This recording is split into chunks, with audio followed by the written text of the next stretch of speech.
ছায়ায় তো লটকন হয়, এটা নিয়ে কোনো প্রবলেম নাই। প্রবলেমটা হচ্ছে গাছের পুষ্টি উপাদানটা সে সংগ্রহ করতে পারতেছিল না। তার কারণ হচ্ছে এই যে বিস্তৃত বাঁশ বাগান, এই বাঁশ বাগান বাঁশের গাছগুলো আছে তাদের শিকড় দিয়ে এই লটকনের প্রয়োগ করা যে সারগুলো আছে বা পুষ্টি উপাদান আছে এগুলো সংগ্রহ করছিল।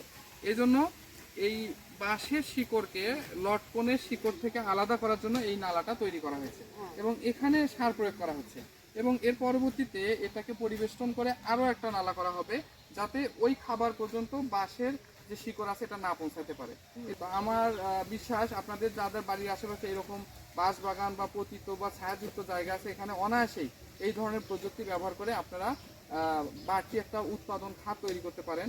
আপনারা যখন এই ধরনের প্রযুক্তি ব্যবহার করতে চাবেন, যখন এখানে ইনভেস্ট করতে চাবেন প্রজেক্ট আকারে, অবশ্যই এখানে যে চারাগুলো ব্যবহার করবেন এগুলো অবশ্যই কলম করা এবং ভালো জাতের চারা অবশ্যই ব্যবহার করতে হবে যাতে এখান থেকে বাণিজ্যিকভাবে লাভবান হওয়া যায়। সবাইকে ধন্যবাদ।